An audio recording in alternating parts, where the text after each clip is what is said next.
اگر تم اللہ کی مدد کرو گے تو اللہ تمہاری مدد کرے گا اور تمہارے قدموں کو جمائے گا۔ اللہ کی مدد سے مراد اللہ کے دین کی مدد ہے، اللہ کے دین کی حفاظت ہے، اللہ کے کلام پاک کی مدد ہے، اللہ کے پیغمبر کی مدد ہے، اللہ جل شانہ کی صراط مستقیم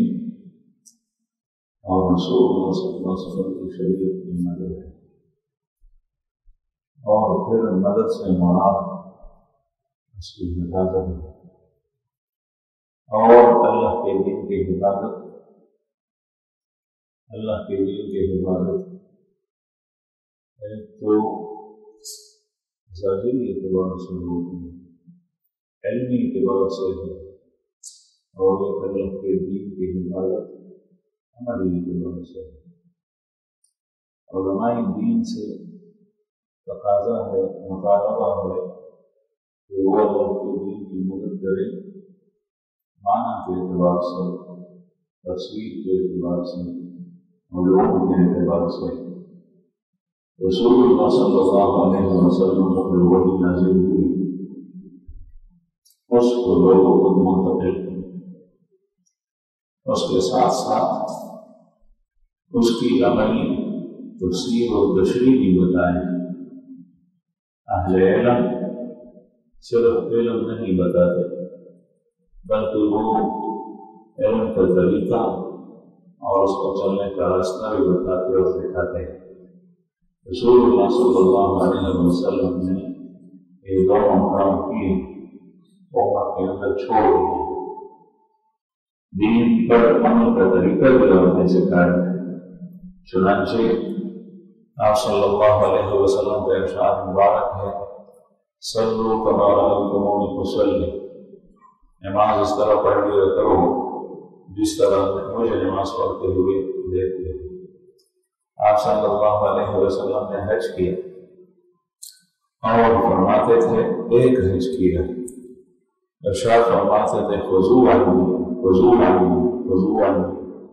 مجھ سے لے لو مجھ سے لے لو مجھ سے لے لو، یعنی مجھے جس طریقے سے کرتے ہوئے دیکھتے ہو اسی طریقے سے مجھ سے اخذ کرو۔ میں کس طرح رمی جماع کرتا ہوں، میں کس طرح وضوء عرفہ کرتا ہوں، میں کس طرح خانہ کعبہ کا طواف کرتا ہوں، میں کس طرح صفا اور مروہ کے درمیان سعی کرتا ہوں۔ عوام رسول اللہ صلی اللہ علیہ وسلم کی امت کہ ہر فرد کے ذمے ہے دین کی حفاظت، ہر فرد کے ذمے ہے دین کی حفاظت، اور جو عوام ہیں اس امت کے، ان کے ذمے دین کی حفاظت یوں ہے کہ ایک تو علمی ادارے، اہل علم، اہل اسلام، مدارس، مساجد، خوانیت، خانقاہیں، دینی مراکز، ان کی حفاظت کریں جو ان کی ذمہ داری بنتی ہے۔ دوسرے یہ کہ رسول اللہ صلی اللہ علیہ وسلم کی لائی ہوئی شریعت اور آپ کے اوپر نازل کردہ دین جو اللہ پاک نے بذریعہ وحی آپ کے اوپر نازل فرمایا ہے، اس کی حفاظت اپنے عملی میدان میں کرے، اپنے معاشرے میں کرے۔ نماز کی حفاظت، نماز کے اوقات میں، نماز کے متعلق آیات، نماز کے متعلق احادیث کی حفاظت، نماز کے اندر ان احادیث پر عمل کرتے ہوئے کرے، اس ان آیات کریمہ کے اوپر عمل کرتے ہوئے کرے۔ زکوٰۃ کی حفاظت، زکوٰۃ کی ادائیگی کی صورت میں کرے، ان لوگوں کو زکوٰۃ دے اور برابر ادا کرتے رہیں جس طریقے سے لینے اور دینے کا اللہ پاک نے اور اللہ کے رسول صلی اللہ علیہ وسلم نے طریقہ بتایا۔ روزوں کی حفاظت رمضان میں اس طریقے سے کرے جس طرح رسول اللہ صلی اللہ علیہ وسلم نے ہمیں چھوڑا ہے۔ اس طریقے سے حج کی حفاظت مناسک حج میں کرے، قرآن کریم کی حفاظت، معاملات کی حفاظت، معاشرت کی حفاظت، اخلاقیات کی حفاظت، معاملات کے متعلق احکام اور احادیث کی حفاظت اپنے معاملات میں کرے۔ جو قرآن کریم کی آیات حرام سے بچنے کے بارے میں ہیں، رسول اللہ صلی اللہ علیہ وسلم کی احادیث مبارکہ حرام معاملات سے بچنے کے بارے میں ہے، سود سے اجتناب کے بارے میں، سود کی بہت جنایات اور احادیث میں وارد ہیں، تو اس کی سود سے بچیں، ان آیات اور احادیث کی حفاظت ہوگی۔ حلال کمائی کے بارے میں جو احادیث وارد ہیں، قرآن کریم میں اللہ جل شانہ کے کلام مبارک میں جو آیات ہیں، ان کی حفاظت حلال کمائی کی صورت میں کریں۔ کروڑوں روپے، اربوں روپے حرام کمائی سے آتے ہیں، اور سینکڑوں یا ہزاروں روپے چند گنے چنے وہ حلال کمائی سے آتے ہیں۔ حلال کمائی اختیار کی اور حرام سے بچا، قرآن کریم کی تمام آیات جو حلال کمائی کے بارے میں ہے، رسول اللہ صلی اللہ علیہ وسلم کی وہ ساری احادیث جو حلال کمائی کے بارے میں ہے، اس کی حفاظت اس ایک مسلمان نے کی، چاہے یہ دکاندار ہے، چاہے یہ تاجر ہے، ملازم ہے، بابو ہے، افسر ہے، اس کے متعلق دین کا جو شعبہ ہے، اسی میدان سے متعلق قرآن پاک کی آیات، رسول اللہ صلی اللہ علیہ وسلم کی احادیث جو لوگ اسی ملازمت میں، اسی بابوگیری میں، اور اسی مزدوری کے اندر، اور اسی افسری کے اندر ان تمام آیات اور احادیث کے اوپر عمل کرتے ہوئے دین کے اس حصے کی حفاظت یہ شخص کر رہا ہے۔ اور ایسا نہیں ہے کہ نبی کریم صلی اللہ علیہ وسلم کی شریعت میں دین کا کوئی گوشہ اللہ پاک نے چھوڑ دیا، تمام گوشوں کے متعلق احادیث اور قرآن پاک کی آیات اجمالی طور پہ احادیث میں اس کی تفصیل موجود ہے۔ یہاں تک کہ ایک یہودی حضرت سلمان فارسی رضی اللہ عنہ جو مشہور شخصیت اور صحابی ہے، ان سے راستے میں اس کی ملاقات ہوئی۔ یہودی نے اعتراض کی نیت سے اس سے پوچھا، اعتراض کی نیت سے۔ یہودیوں کی کوشش اب بھی یہی ہے، اعتراض نہیں، اب تو ظاہری طور پہ کل لگے ہوئے ہیں مٹنے میں۔ اس نے اعتراض کی شکل میں وہ ذمہ تھا، پوچھا کہ آپ کا پیغمبر آپ کو سب کچھ سکھا رہا ہے، حتی الخراء، یہاں تک کہ بول رواج کے طریقے بھی آپ کو بتا رہا ہے کہ آپ نے استنجا کس طرح کرنی ہے، پیشاب کے وقت کتنے پتھر استعمال کرنے ہیں، کتنے ڈھیلے استعمال کرنے ہیں، کس طریقے سے آپ کو اپنے آپ کو پاک رکھنا ہے۔ آپ کو اپنا پیغمبر یہ چیزیں بھی بتاتا ہے، کس طریقے سے بیٹھنا ہے، یہ حیت اور یہ طریقہ یہ بھی بتاتا ہے۔ اس نے تمسخر کے طور پر، استہزاء کے طور پر، اعتراض کے طور پر یہ کہا۔ لیکن حضرات سلمان فارسی رضی اللہ عنہ اور سارے حضرات صحابہ کرام رسول اللہ صلی اللہ علیہ وسلم کی صحبت یافتہ تھے۔ آج کل ہم کسی معاشرے میں، اسلامی ملک میں، مسلمانوں کے اندر، مسلمانوں کی کسی تقریب میں، شادی بیاہ کی تقریب اور منظر میں نماز نہیں پڑھ سکتے، اپنے نماز پڑھتے ہوئے شرم آتی ہے، اپنے آپ کو مسلمان بنانے میں، حلیہ بنانے میں شرم آتی ہے، مسلمان کا لباس پہننے میں، بعض تقاریب کے اندر اس لباس پہننے میں شرم آتی ہے۔ اس کی حفاظت اس طریقے سے ہوگی جب آپ کسی کو نہ دیکھیں، لاکھوں کے مجمع کے اندر آپ چادر، رومال یا آپ زمین پر بغیر کسی چیز کے بچھائے ہوئے نماز کا وقت کریں نماز پڑھیں۔ اذان کی ضرورت ہو تو معاشرے میں کسی نے اذان نہیں دی، آپ اذان دیں، آپ نے اللہ کے دین کی حفاظت کی، آپ نے اپنا حلیہ رسول اللہ صلی اللہ علیہ وسلم جیسا بنایا، آپ نے حفاظت کی، آپ نے اسی وقت جو تقاضا تھا دین کا وہ کر لیا، آپ نے رسول اللہ صلی اللہ علیہ وسلم کی شریعت کی حفاظت کی، وہ شرمایا نہیں، حضرت سلمان فارسی ہچکچایا نہیں، اور کہنے لگے اور ارشاد فرمایا کہ ہاں، ہمیں تو وہ یہ بھی سکھاتے ہیں کہ جب ہم استنجا کے لیے جائیں کتنے پتھر وہ ڈھیلے ساتھ لے کر جائیں، ان نذهب بثلاثه احجار، کہ ہم 3 پتھر یا ڈیلے ساتھ لے کر جائیں اور ہم سفر اس وقت تک نہ کھولیں جب تک کہ زمین کے بالکل قریب نہ ہو، اور ہم یوں کرے ساری تفصیل بتا دی۔ اس نے چپ ساتھ دی، یہودی خاموش ہو گئی، اس لیے کہ بتانے والے نے حقیقت بتا دی۔ اس نے اعتراض کیا، اس نے حقیقت بتا دی اور پھر یہ فرمایا کہ یہ تو دین کے کامل ہونے کی نشانی ہے جس میں زندگی کے ہر موڑ اور ہر عمل کا حل اور جواب موجود ہے۔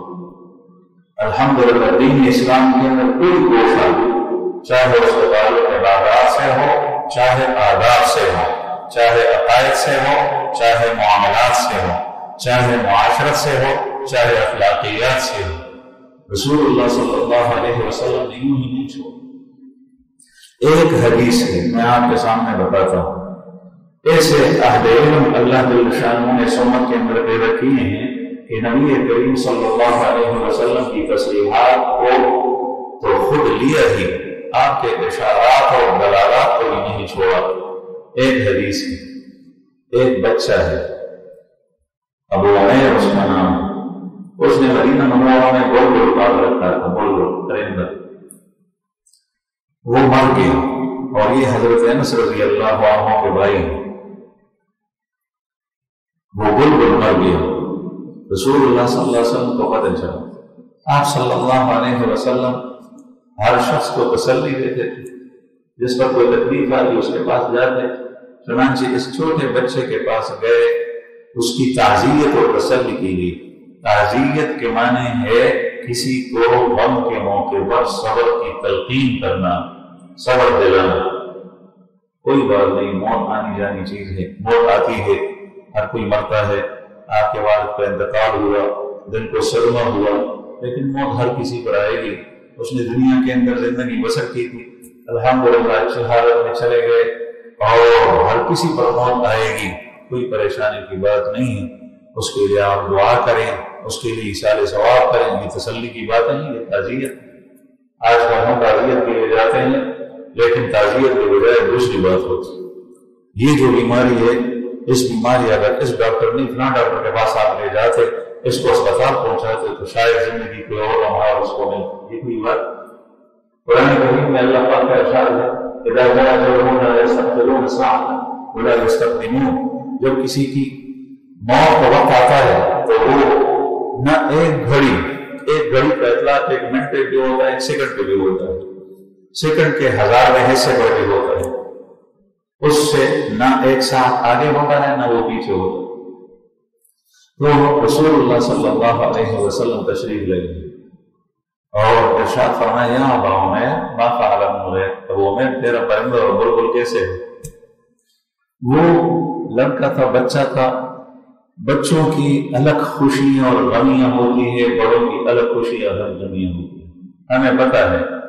کہ ہم مٹی کے گھروندے دریا کے کنارے بناتے، اور جب کوئی اس کو توڑتا تو ایسا ہوتا جس طرح ہمارا گھر کسی نے ڈھا دیا۔ تو بڑے ہو کر آدمی اس کا جو بنایا ہوا گھر ہے جس پر لاکھوں روپے خرچ ہوئے ہیں، وہ کوئی ڈھاتا ہے، اس سے کبھی کم غم ہوتا ہے جو اس سے ہوتا تھا۔ تو ایک بچے کو یہ تسلی بہت بڑی بات ہے، اس لیے وہ بچہ بہت خوش ہوا کہ رسول اللہ صلی اللہ علیہ وسلم مجھے تسلی دینے کے لیے تشریف لائے۔ اس ایک حدیث سے آپ صلی اللہ علیہ وسلم کے الفاظ اتنے ہیں، یا ابا عمیر ما فعل النغیر، اور معاملہ ہوا تھا پرندہ مر گیا۔ اس ایک حدیث سے حضرات اہل علم نے اس امت کے 80 مسائل نکالے ہیں، 80 مسائل۔ یہ دین ہم تک پہنچا اس طریقے سے، 80 مسائل نکالے، جس میں ایک مسئلہ یہ ہے کہ کوئی شخص گھر کے اندر بلبل، طوطا، مینا وغیرہ پالا، اس کو خوراک اور گھاس دانا پینا دیتا ہے تو یہ جائز ہے۔ دوسرا مسئلہ یہ ہے کہ مدینہ منورہ کا حرم وہ مکہ مکرمہ کے حرم کی طرح نہیں، مکہ مکرمہ کا پرندہ نہیں پکڑ سکتے، اس کو اڑا نہیں سکتے، اس کو کوئی لفظ اڑانے کے لیے نہیں کہہ سکتے، اس کو پتھر سے بھی نہیں مار سکتے۔ مدینہ منورہ کا حرم ایسا نہیں، اگر ہوتا تو آپ صلی اللہ علیہ وسلم کسی کو وہاں پرندہ رکھنے اور پکڑنے کی اجازت نہ دے۔ یہ بڑے بڑے مسائل ہیں، فقہی مسائل ہیں، فقہ احکام 80 مسائل اس ایک حدیث سے، جس کا بظاہر تعلق ایک بچے کے ساتھ ہے اور اس کی تسلی ہے، اس سے علماء کرام نے نکالی۔ تو میں یہ عرض کر رہا تھا کہ دین کا کوئی گوشہ چھوڑ نہیں۔ میری بات کا خلاصہ آپ حضرات سمجھ گئے ہوں گے۔ آج کل فتنوں کا دور ہے، اس دور کے اندر عام میں سے آپ حضرات میں سے بیٹھا ہوا ہر شخص سفید ریش ہو، اس کی داڑھی کاری ہے، جوان ہے، کوئی بھی، یا اس مجمع سے باہر کوئی شخص، ہر شخص کے ذمے نبی کریم صلی اللہ علیہ وسلم کی شریعت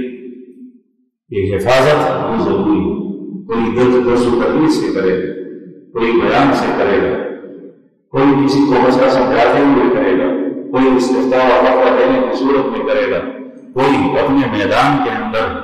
آپ صلی اللہ علیہ وسلم کی شریعت اور آپ کی سنت مطہرہ پر عمل کرتے ہوئے اس کی حفاظت کرے۔ مسلمان کے معاملات نہیں ہوتے ہیں، کافر کے مختلف قسم کے ہوں گے۔ مسلمان کیسا ہوگا؟ رسول اللہ صلی اللہ علیہ وسلم کی امتی کے معاملات میں اور کافر و دین کے معاملات میں فرق۔ اگر معاملات میں فرق نہیں رہا، جو معاملات یورپ اور امریکہ میں ہوتے ہیں وہ اس ملک کے اندر بھی ہوں، جو کچھ وہاں ہے وہ یہاں بھی ہوں، تو یہ مسلمان کہاں رہا، دین کہاں رہا، رسول اللہ صلی اللہ علیہ وسلم کی شریعت کی حفاظت کہاں رہی؟ اس طریقے سے معاشرت کے اندر، حقوق کی ادائیگی کے اندر، تمام چیزوں کے اندر، شادی بیاہ کے بارے میں مسلمان ملک اور معاشرے کے اندر مختلف قسم کی باتیں پھیلائی جا رہی ہیں، لیکن کوئی فرق دس سے مس نہیں ہوتا، اس پر کوئی اثر ہی نہیں ہوتا۔ جس طریقے سے یہ دین کسی ایک فرد کا کام، اس کی ذمہ داری بھول جانا، اور صرف یہ نہیں بلکہ ان اغیار کے ساتھ جہاں سے باتیں پھیلائی جا رہی ہیں وہاں سے ان لوگوں کا، مسلمانوں کے افراد کا ان کے ساتھ تعاون ہوتا ہے براہ راست۔ اللہ جل شانہ کل قیامت میں پوچھے۔ یہ باتیں بہت درد کی وجہ سے میں کہہ رہا ہوں، اس لیے کہ مجھے ایک خواب پہنچا، ایک عالم نے خواب دیکھا، وہ میرے ذہن میں کاغذ پڑا ہوا ہے، جس کے توسط سے وہ خواب آیا تو وہ بھی اس مجمع کے اندر موجود ہے، اور جنہوں نے خواب دیکھا وہ فاضل ہے، عالم ہے۔ اس نے خواب دیکھا، ان کو دیا، پہلے تو نام بھی نہیں بتایا اس لیے کہ خواب ہی ایسا تھا کہ پتہ نہیں اس کی تعبیر کیا ہوگی، پھر میں نے پوچھا، نام بتا دی، مولانا محمد صاحب ان کا نام ہے۔ خواب دیکھا جو دل میں اتنی قوت نہیں ہے کہ میں اس کو بیان کر سکوں، لیکن میں اپنا جو ذمہ داری ہے وہ ادا کرتے ہوئے آپ کے سامنے رکھتا ہوں۔ مجھ سے جو ہو سکتا ہے، جو حضرات سے ہو سکتا ہے، نبی کریم صلی اللہ علیہ وسلم کی شریعت کی حفاظت بھی بہت ضروری ہے۔ خواب میں وہ یہ دیکھتا ہے کہ نبی کریم صلی اللہ علیہ وسلم یوں پڑے ہیں کہ آپ کے پاؤں مبارک قبلے کی طرف ہیں اور آپ کا سر مبارک وہ قبلے سے الٹی سمت میں ہے، مشرق کی طرف ہے، اور آپ صلی اللہ علیہ وسلم کا سطر مبارک کھلا ہے،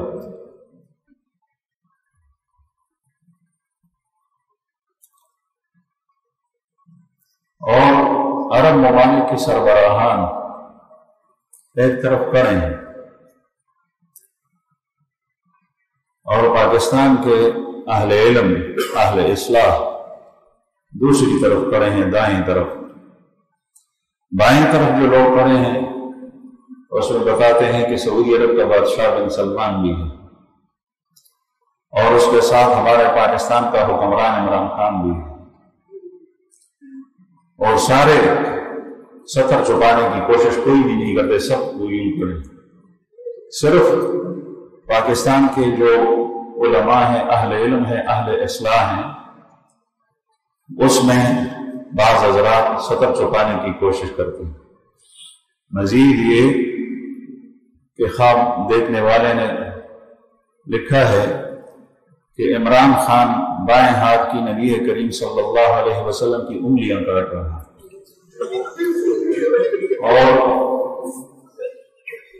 سعودی عرب کا جو بادشاہ ہے وہ بائیں پیر کی انگلیاں کاٹ رہا ہے، اور جو علماء ہیں پاکستان کے وہ اس پر کپڑا ڈال رہے ہیں، جس طریقے سے ہم پٹی کر رہے ہیں۔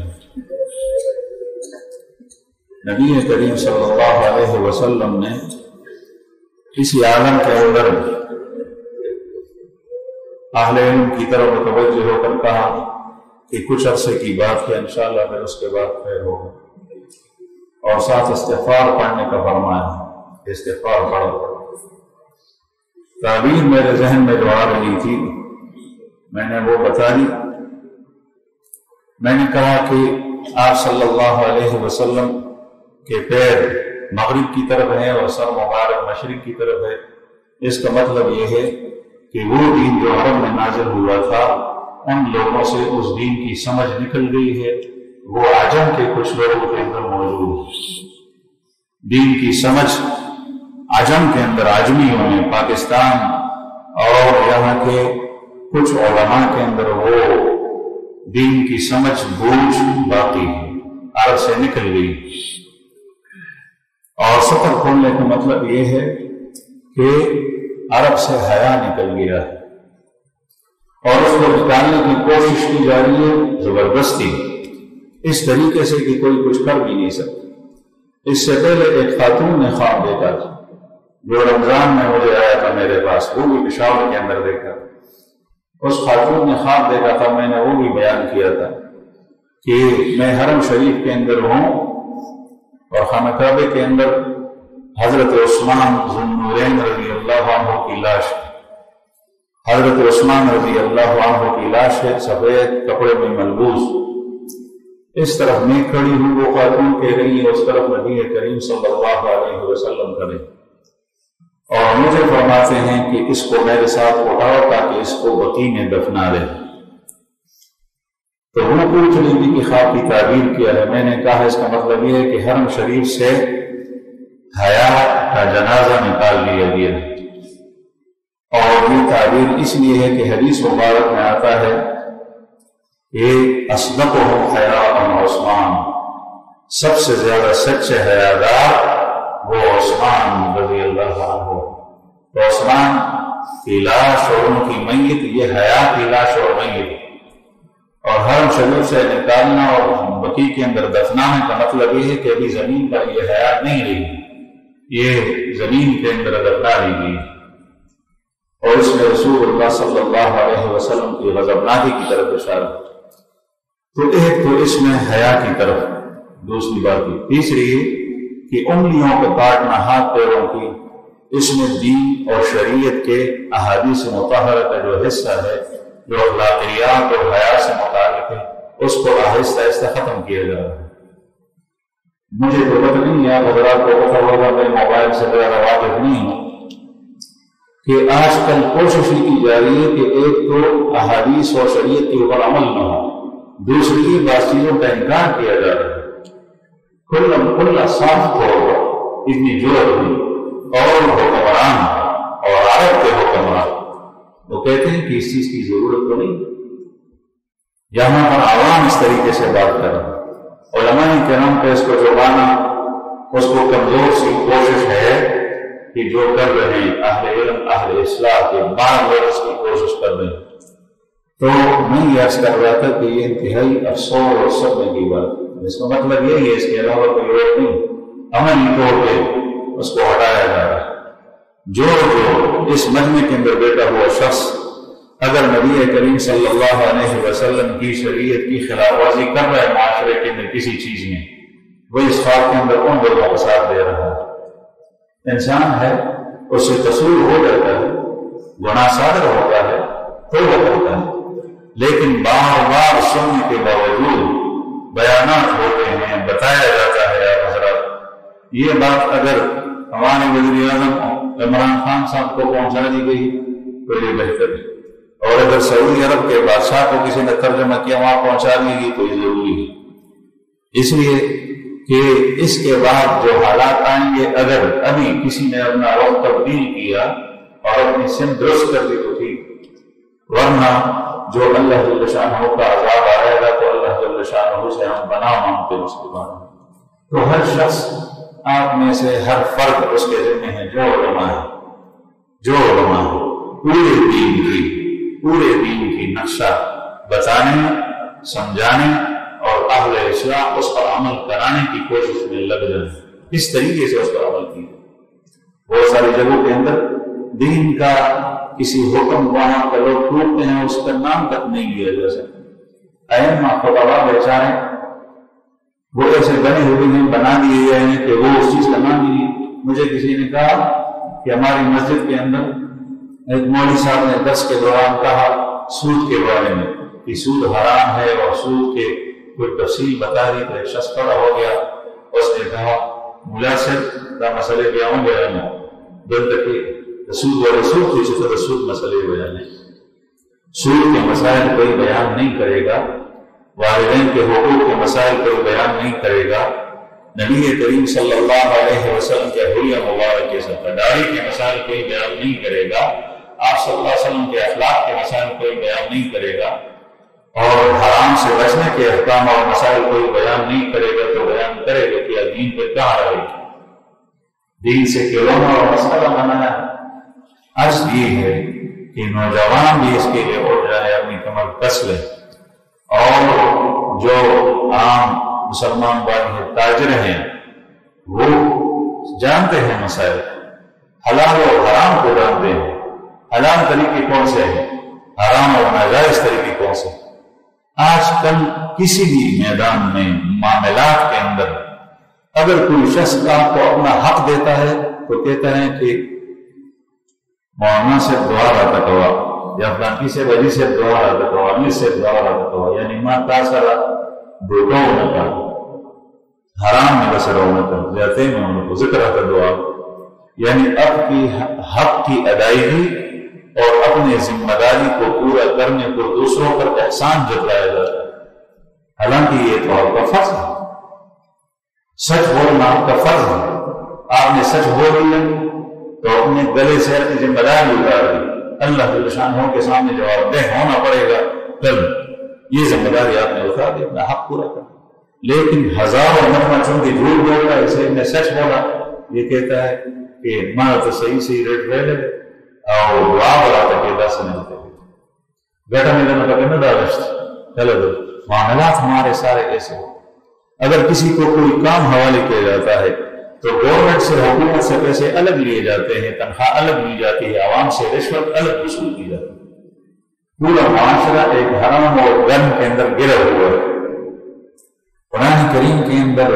وہ آیات جن کا تعلق حرام سے بچنے کے بارے میں وَلَا تَأْكُلُوا أَمْوَالَكُمْ بَيْنَكُمْ بِالْبَاطِلِ، وہ کہاں چلی گئی، اس کی حفاظت کہاں ہوئی، اس کی عمل کہاں ہوئی؟ وَأَحَلَّ اللَّهُ الْبَيْعَ وَحَرَّمَ الرِّبَا، اللہ نے تجارت کو حلال کیا ہے اور سود کو حرام کیا ہے۔ اگر سود مسلسل سارے لوگ لیں معاشرے کے اندر چھوٹ، یہاں تک کہ اچھے اچھے نمازیوں کے ذہن سے سود کی حرمت نکل گئی، اگر حیا کا جنازہ نکال دیا جائے، عورتوں کا لباس گھر کے اندر آپ دیکھ، ہمارے علماء کرام وہ یہ کہتے ہیں کہ چہرہ عورت وہ کھول کر رکھ سکتی ہے یا نہیں، بعض مسائل کے اندر چونکہ ضرورت ہوتی ہے اس لیے چہرہ کھلا رکھیں، لیکن پورے جسم کو ڈھانپ دیا۔ آج کل لباس ایسا آیا ہے کہ کھلا چہرہ برا نہیں لگتا، لیکن جس جسم کے اوپر لباس پڑا ہوا ہے وہ جسم شیطان لوگوں کے سامنے کھول کر رکھ دیتا ہے اور اس کا گہرا مطالعہ کیا جاتا ہے۔ یہ اس لیے نبی کریم صلی اللہ علیہ وسلم کا ارشاد مبارک رب کاسیۃ فی الدنیا عاریۃ فی الآخرہ،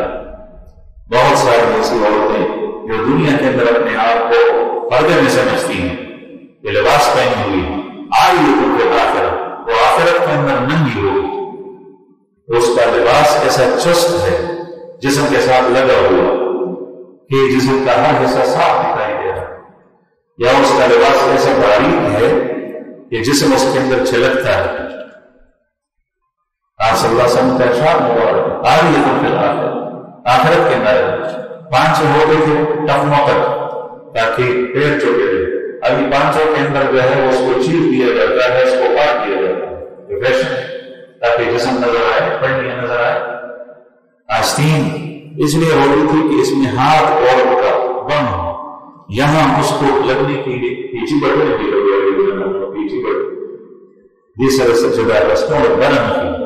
آج کل یہاں سے یہاں تک آستین جاویدار ہوتا ہے جس میں جسم صاف چلتا ہے. دکانوں کے اندر ایسے کپڑے پڑے ہوتے ہیں کہ جو صاف جا گیا اس کے نیچے جو کچھ پہن کے بھی اگر ہیں تو وہ یہاں تک ہوتی ہے، جو رانوں کا حصہ ہے وہ صاف ہو جائے کے اندر دکھائی. یہ ہمارے گھروں کے اندر جو یہ معاشرہ ہے جس سے کوئی توقع کی جاتی ہے اس کی حالت. اور میں آپ سے درخواست کرتا ہوں کہ آپ حضرات مرد ہیں، الرجال قوامون علی النساء، اپنے اپنے گھر سے اس کی ابتدا کریں تاکہ ہم اس ناراضگی سے، قہر خدا بندی سے، جو بھی جہاں بھی نبی کریم صلی اللہ علیہ وسلم اتنے مہربان پیغمبر کی پوری زندگی آپ صلی اللہ علیہ وسلم نے ہمارے لیے تکلیفوں میں مشقتوں میں برداشت بسر کی. آپ نے آرام اور راحت کو پسند نہیں کیا، راتوں کو بول کر جاگتے رہے، دنیا کو لوگوں کے پتھر سہ لی جسم سے خوب، لیکن ابھی دنیا سے تشریف لے جانے کے بعد بھی خواب کے اندر کی یہ حالت ہوئی. کل قیامت کے دن آپ صلی اللہ علیہ وسلم حشر کے میدان میں کھڑے ہوں گے، ہم سے پوچھا جائے تو ہمارے پاس کوئی جواب ہے؟ نبی کریم صلی اللہ علیہ وسلم نے اپنا راتوں کو، اپنی راحتوں کو قربان کیا. بادش ہوگا بزرگ کے قصہ مختصر آپ صلی اللہ علیہ وسلم کے سے اللہ کے بعد وہ خالق ہے، وہ رب ہے، وہ خدا ہے. اللہ جل شانہ کے بعد پوری کائنات کے اندر نبی کریم صلی اللہ علیہ وسلم سے افضل کوئی نہیں. لیکن آپ صلی اللہ علیہ وسلم خواب ہو گیا. اس سے پہلے باجوڑ کے علاقے سے ایک نوجوان آئے عالم دین. اس نے کہا کہ میرے والد صاحب تہجد گزار ہیں، نمازی ہیں، اور اس نے والد صاحب کی کچھ خوبیاں بھی بیان کی. وہ نیک آدمی تھے. اس نے خواب دیکھا، میں خواب میں دیکھتا ہوں کہ نبی کریم صلی اللہ علیہ وسلم کے جسم کو کسی نے ٹکڑے ٹکڑے کر دیا ہے، بوری کے اندر بند کر کے لاش پہاڑ کے اس طرف پھینک دی. میں نے بتایا کہ آپ کے علاقے کے اندر بظاہر رسول اللہ صلی اللہ علیہ وسلم کی دین کی خدمت کی جا رہی ہے، لیکن اس کے اندر اندر آپ صلی اللہ علیہ وسلم کی سنت کو نکال باہر کیا جا رہا ہے، ختم کیا جا رہا ہے. علماء کی روح میں، اہل علم کی شکل میں، اہل اصلاح کی شکل میں. اس کا مطلب یہی، وہ کہتے ہیں کہ میرے والد صاحب کہتے ہیں خواب میں وہ نیک دیندار آدمی ہے، تہجد کے لیے باقاعدہ ہوتے تھے. اس نے کہا کہ میں چھپکے گیا اور وہ بھی کندھے پہ اٹھا دی کہ آپ صلی اللہ علیہ وسلم کی لاش کو کہیں جگہ لے جاؤں اور اس کو دفن کروں. تو یہ سارا نظرہ خواب کے اندر بھی ابھی تک آپ صلی اللہ علیہ وسلم پر اترتا ہے ہمارے بدعمالی کی وجہ سے، اور ہم تک سے مس نہیں ہوتے،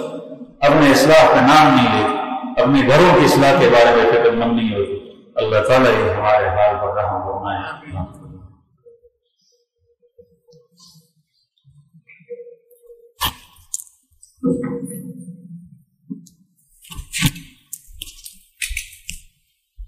Thank you.